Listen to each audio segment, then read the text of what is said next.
I'm going to begin a daily reading of None But Lucifer by Horace Gold. It's a story written and copyrighted in 1939, and it's been re-released, and it comes in this beautiful book form now. So what I'll do is I'm going to read as much as I can each day.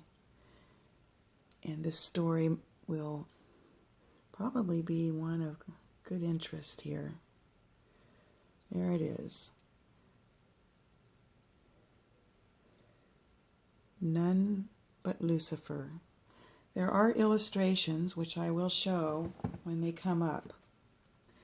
This book was published by Gateways Retro Science Fiction, and the purpose of Gateways publishing these retro books, which this is copyrighted in 2002, after the first copyright, which was 1939, the inquiry into uncharted domains of the outer and inner human cosmos has been a central issue of the very best in science fiction and fantasy literature for over 50 years, long before the mainstream science fiction drifted into technophile cloak and dagger adventures. Besides being of eminent metaphysical interest, many of the science fiction classics of the Golden and Silver Age are veritable gems of prose fiction. Gateways Retro Science Fiction is dedicated to the preservation of the very best writings of the pioneers of this genre of American literature.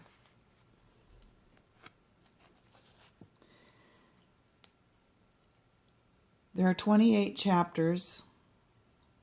I'll begin today at chapter 1. There's an illustration.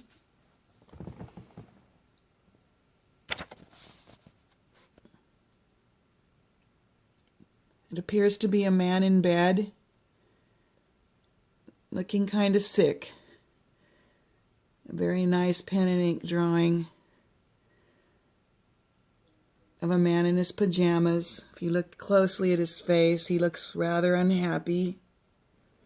The caption reads, "He glared at the door as if that would make it open sooner." Chapter 1. Hale had plenty of reason for panic. Most men, lying sick, broke, and alone in a cheap, filthy rooming house, would have been terrified. But Hale wasn't. He was sick, broke, and alone, all right. Only that was exactly how he wanted to be. A long time ago he had planned it. Having achieved what superficially appears to be an easy goal, he felt rather successful. He waited impatiently for the next step in his campaign. He listened to the stairs. He had been listening since early morning. His hungry, wan face brightened. They were creaking in the exact manner he had anticipated. The two pairs of feet plodded irresolutely toward his door. Then they halted. Hale listened impatiently for the creaking to resume. Instead, he heard muffled, excited whispering.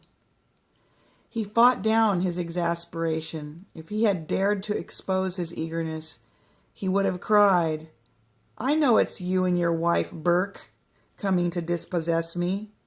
If you can get me out, while you put a slug in my lock. Don't worry about that. Don't waste time thinking up clever schemes to lure me out. I've waited for years for the courage to put myself in this position. You're not going to fail me because of a little pity, are you? Please, man. My destiny's getting restless." Naturally, he kept silent.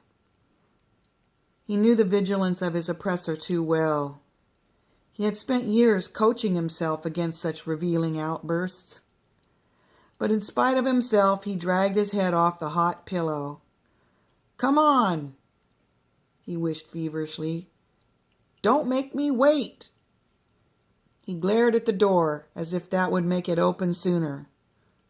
What was keeping them? He ranted to himself.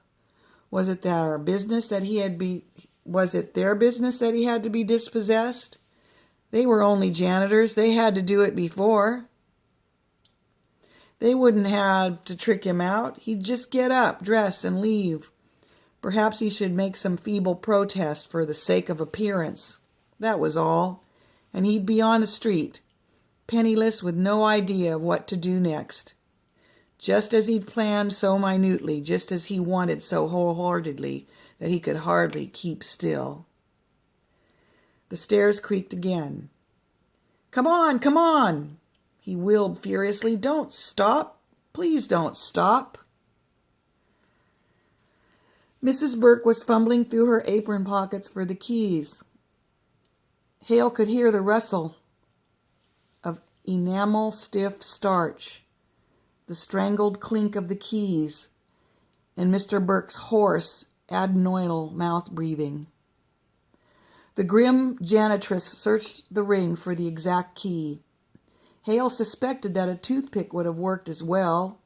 The owner of the house spent damned little time worrying about his tenants' possessions and less money on locks. Eager as he was to be put out, Hale was flattered by the janitor's reluctance.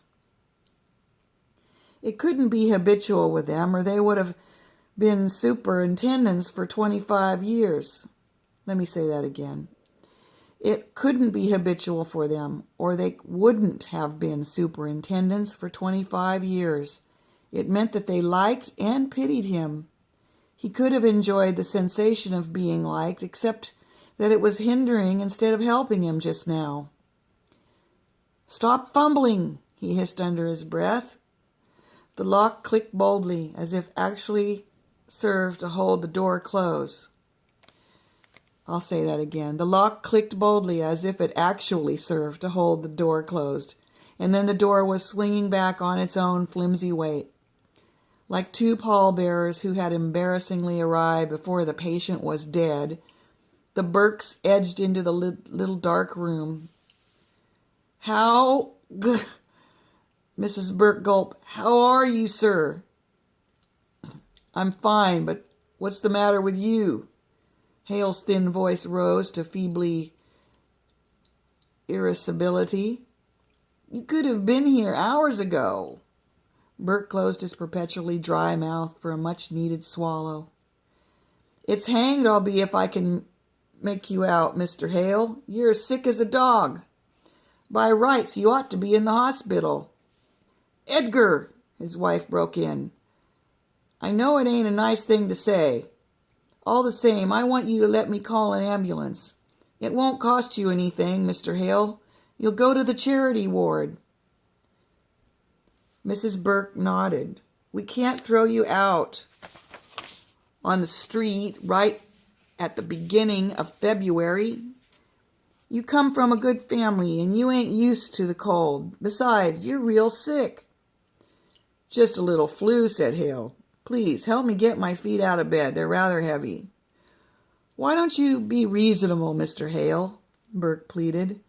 "Molly here don't mind taking care of you, but hell, she can't do it like the hospital can. In no time you'll be... Will you help me get my feet out, or shall I do it myself?" "Oh, nuts," Burke grunted helplessly. "I got an idea you really want to be thrown out." He lifted Hale's legs around. Hale froze in a sitting position. Was he being obvious? If Burke could suspect his impatience, his enemy certainly could. "You're wrong," he said with deliberate primness. "I was brought up to believe in paying my way. I can't pay my rent, so I don't deserve to stay, and I won't take charity."